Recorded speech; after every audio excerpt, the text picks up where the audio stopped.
Okay, and the last one here. The sum of two numbers is 25, and the sum of their squares is 313. Oh my gosh, it's back again.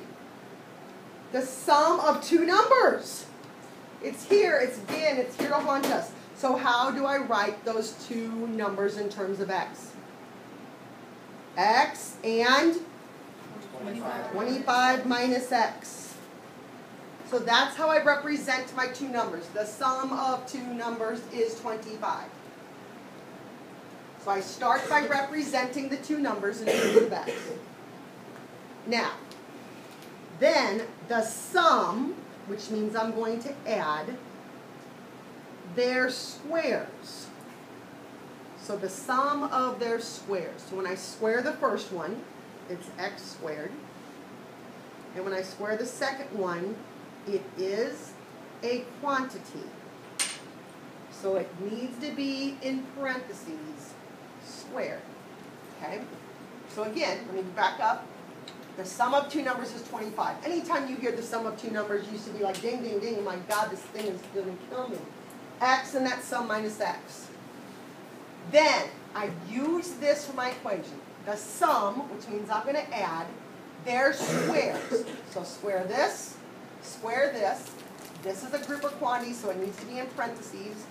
And then is or equals 313.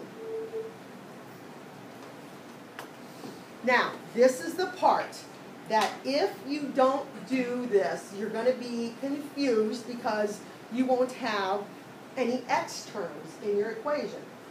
When you see 25 minus x quantity squared, you need to think what?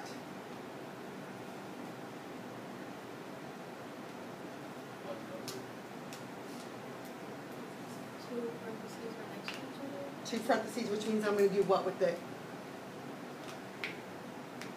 I'm going to FOIL that, okay? Don't just square the two things because it won't work. And let me tell you that you've missed a lot of points then. 25 minus x squared means that you have two of those parentheses, okay? So FOIL that. If you don't do that, you won't have x's, you won't be able to do anything, okay? So I have x squared comes down, that first one. Now I'll FOIL this. 625, first times first, outer times outer, inner times inner, last times last, and go ahead and bring over your 313.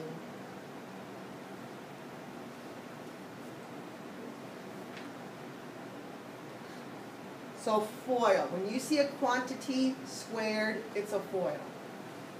Okay, so let's collect and rearrange here. So x squared and x squared, 2x squared, minus 25 and minus 25 minus 50x. And 625 minus 313 is positive 312 equals 0. Now we got some big numbers there, and we could factor it as it is, but I'm going to take out a 2 to make them smaller.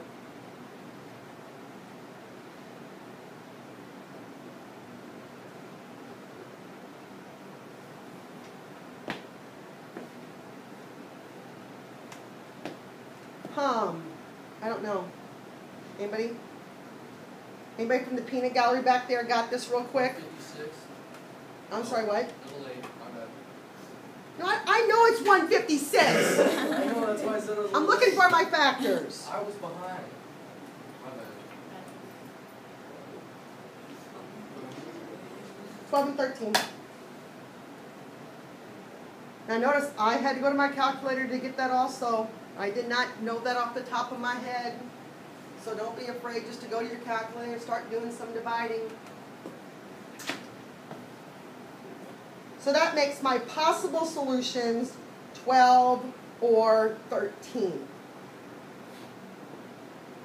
Now, it doesn't matter which one you pick.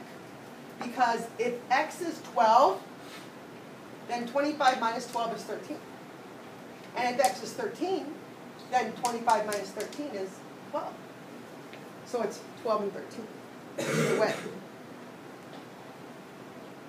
Now, I want to clear this up here. It's not 12 and 13 because this is 12 and 13. It's 12 and 13 because one of those numbers is my x, and the other is the 25 minus x.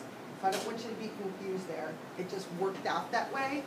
But there's cases that could be confusing.